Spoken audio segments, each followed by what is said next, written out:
我思疑喺香港嘅 Jimny 係唔會有一部係 identical 嘅，有機會喎。譬如 Jimny 咁計咧，去到95年嗰代咧，就由葉片彈簧改做螺旋彈簧啦。唐太咁樣嘅架車個動作咁樣嘅，佢哋因為冇乜揸過 off-roader 啦，係啦，係咪啊？三門過癮啲嘅，係過癮啲喎。嗱，一開始就問大家一個問題啦。呢度兩部 Jimny， 其中一部咧係2024啱啱先到港嘅新車，知唔知係邊部咧？我哋睇下佢有咩分別。呢個鬼面罩係黑色嘅，呢個咧就有啲灰色嘅車漆顏色，同埋上面有啲電鍍啦。但基本上睇落都冇乜分別喎。再後少少咧，哎呀，側鏡係有少少唔同嘅。呢個有指揮燈，呢個咧係冇嘅。呢個電動，呢個係手動嘅。好。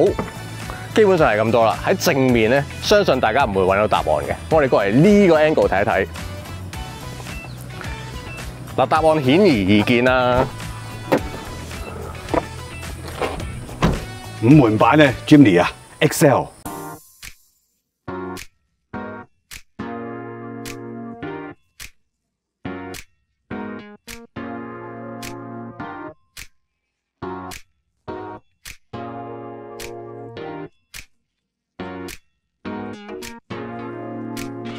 喂，文啊，聽講依家訂呢部5門嘅 Jimny 咧，要等到25年先有。而家先至係幾月？7月啫喎。不過正常啊，之前3門咪仲等得耐。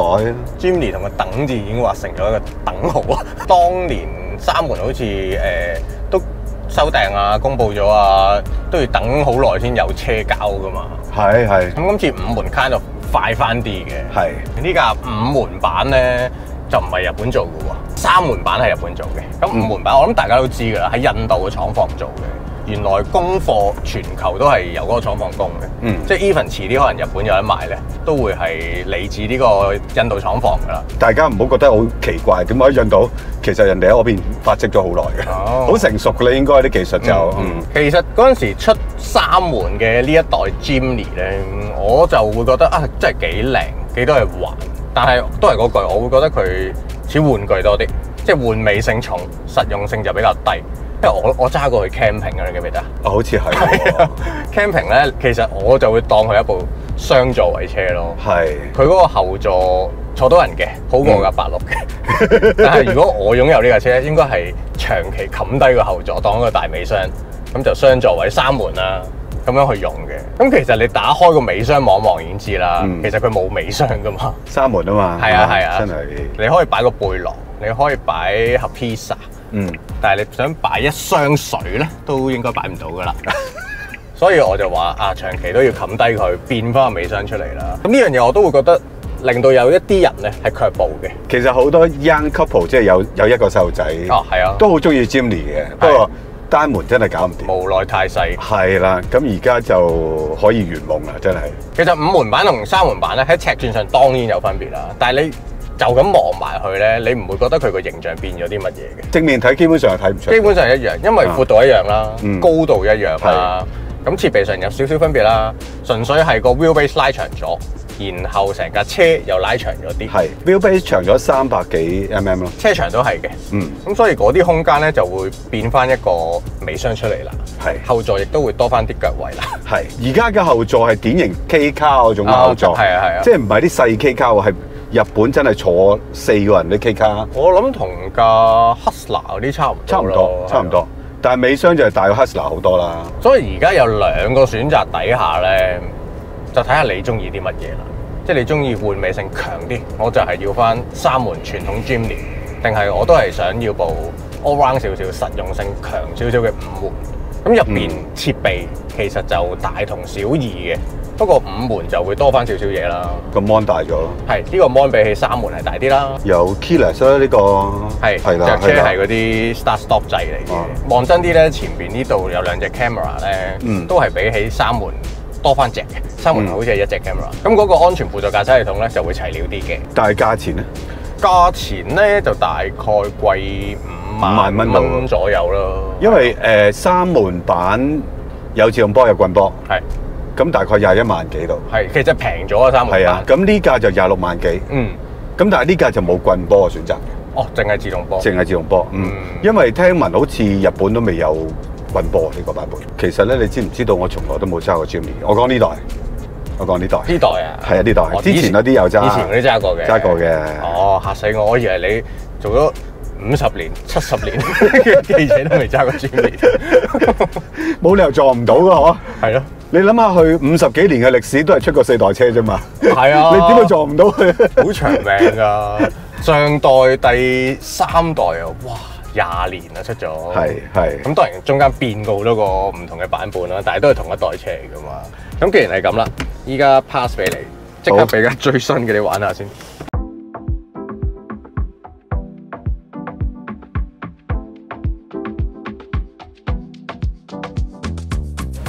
其實佢呢個上落車嘅高度都幾舒服。OK 嘅，唔係太高，即係未至於 Defender 都要擒上去啦。係咯，即係當然有啲矮啲嘅女士就麻煩少少，但係我哋呢啲高度攬上嚟係好自然嘅動作嚟。佢雖然係4x4，但係都係唔算你哋佢好誇張嗰種。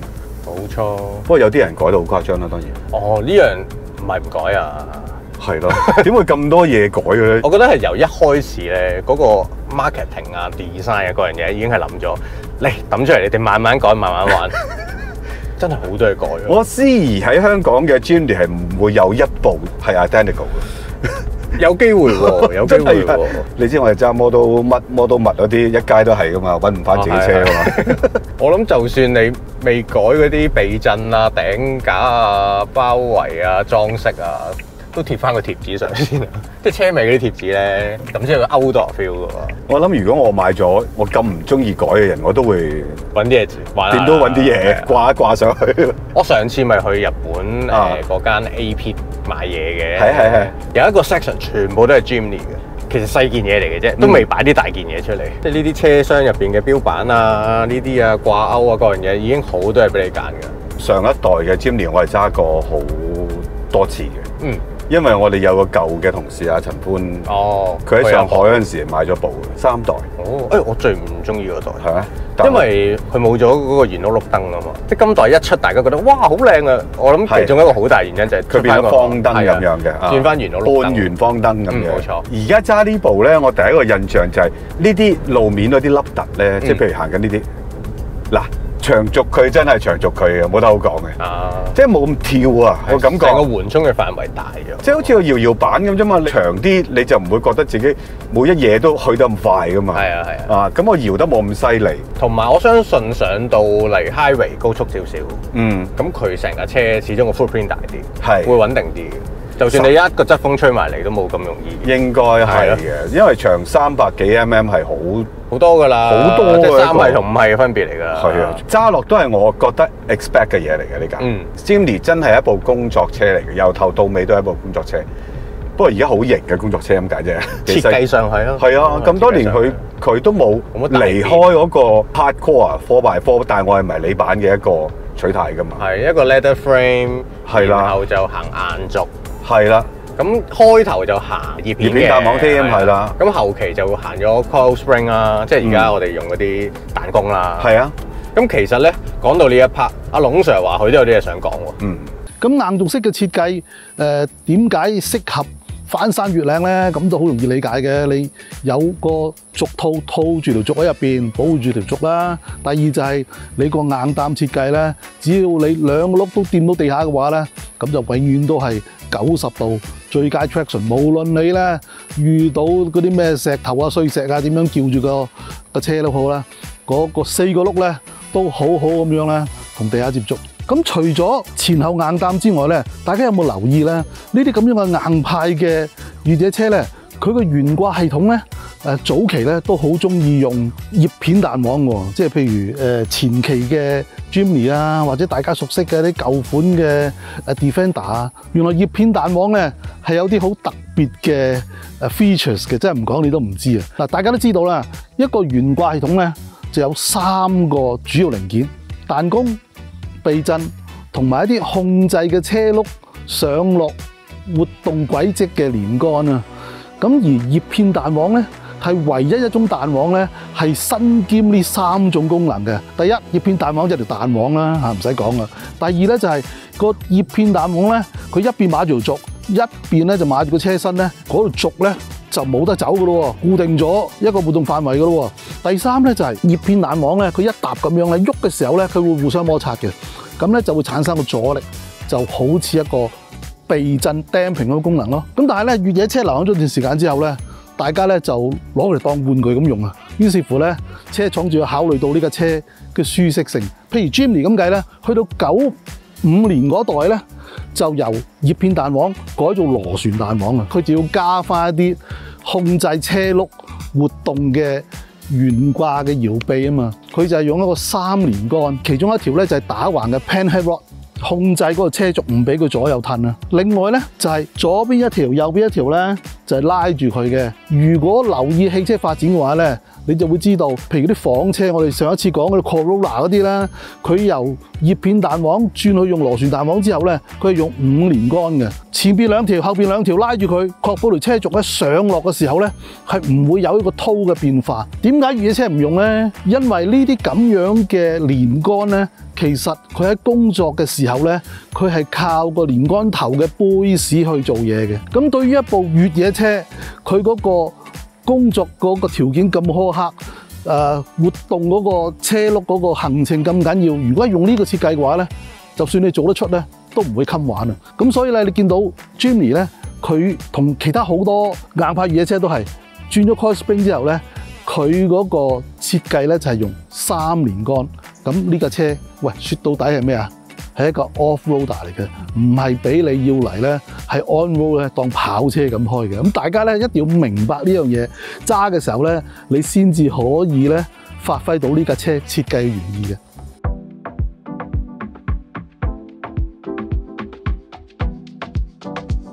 我哋今日入嚟嘅時候咧，阿 Kenneth 佢哋有幫手揸下噶嘛，佢哋個個都好雙款黑人問號嘅下一條表情，哇咁樣嘅，唐太咁樣嘅，架車個動作咁樣嘅，佢哋因為冇乜揸過 off-roader 啦，係啦，咁所以佢哋唔知哦，原來 off-roader 嘅設計係咁樣嘅。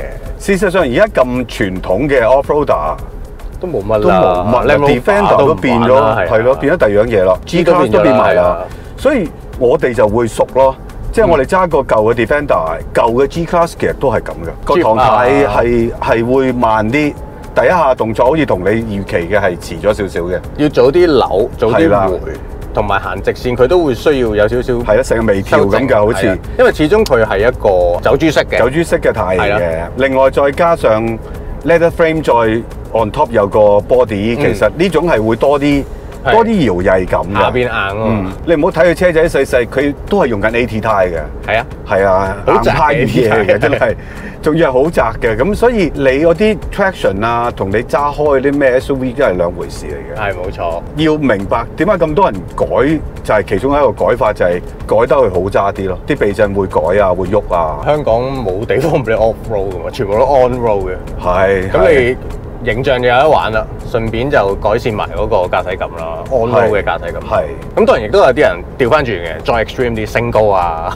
哦，係啊，即係嗰個真係玩 off road 嘅，又係另一個 image 啦。咁但係3門同埋5門咧，其實雖然架車大咗啲，但係成套 drivetrain 係冇分別嘅。一套 part-time 嘅 four wheel 啦 ，engine 就係 T5cc 啦，4盤啦 ，NA 直四，同埋4速嘅自動波箱啦。係啊 ，engine 就其實得102匹度嘅啫。係，如果你話佢係一部好 hardcore 嘅 off-roader 咧，我覺得設計上係啦，即係嗰啲 leather frame 啊、硬軸啊，全部都係 for 你一個 heavy duty 去做嘅。但係如果係真係你需要去爬一啲好勁嘅嘢咧，我相信扭力上佢係爭啲嘅。係，即係始終佢又唔係嗰啲柴油計啦，但係都係嗰句啦。其實嚟到今時今日，佢已經變咗部民用車㗎啦。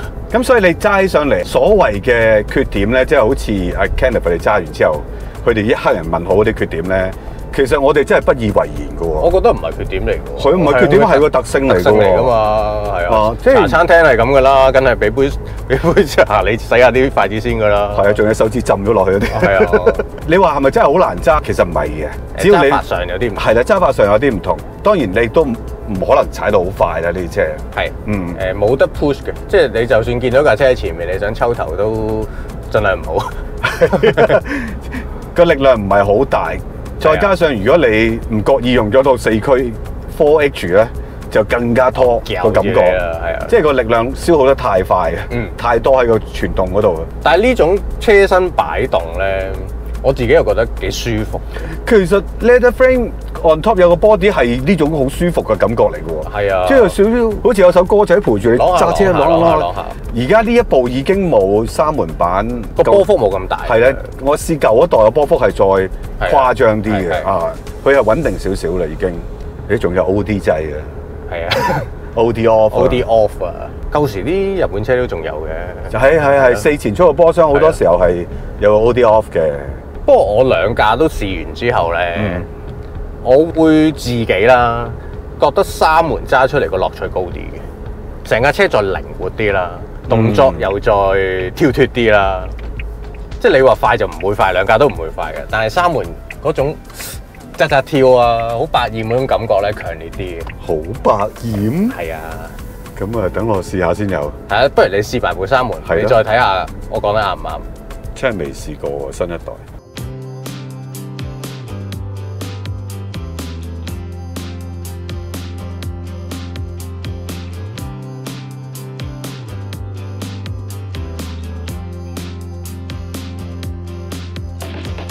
係咪啊？3門過癮啲嘅，係過癮啲喎，成個動作靈活啲啦。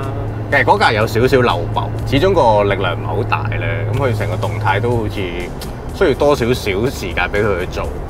即係譬如扭呢啲彎咧，即係佢都有啲 delay 㗎啦，係有少少㗎啦，但係就冇5門版嗰個咁明顯咯，係啊。而呢架車應付呢啲凹凹凸凸嘅路面咧，亦都真係個動作會再快啲出嚟啊！係啦，個拋幅會大少少啊！唔難坐嘅，即係唔係話唔舒服嘅。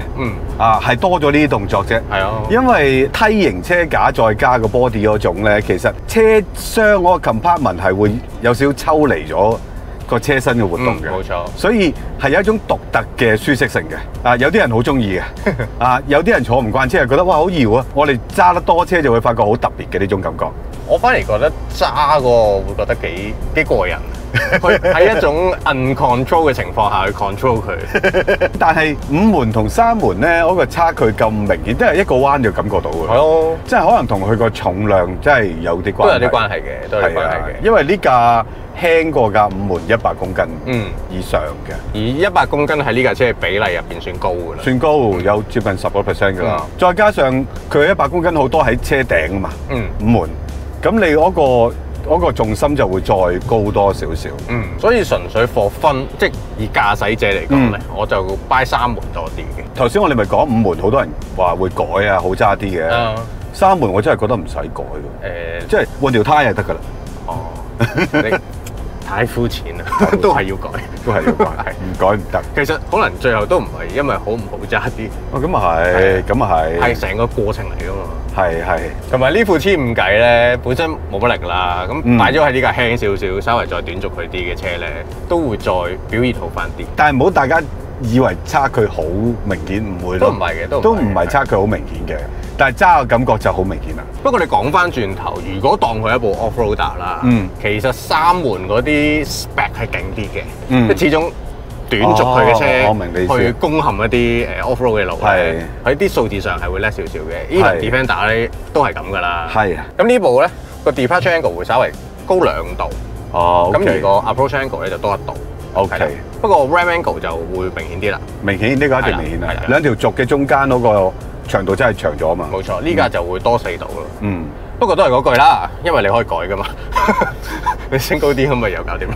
OK，係啊。喂，揸呢架車真係要好識善用個 OD off 先得。啊，係啊，因為佢嘅4速波箱其實係一種舊式波箱，舊式嘅設計，即係佢冇乜好智能嘅 logic 喺裏邊嘅。咁總之去到一定嘅 loading，佢就會轉。係啦，即係油門又好，你嘅速度又好，佢就會拖低個波嘅。係。相反，去到一定嘅 loading 少嘅時候，佢就嘭嘭聲又退咗4波㗎啦。跟住就開始唔係好夠力。你好似呢啲 up and down，我哋上緊呢啲咁嘅路，其實早轉咗 OD，就你會覺得踩起上嚟會得心應手少少。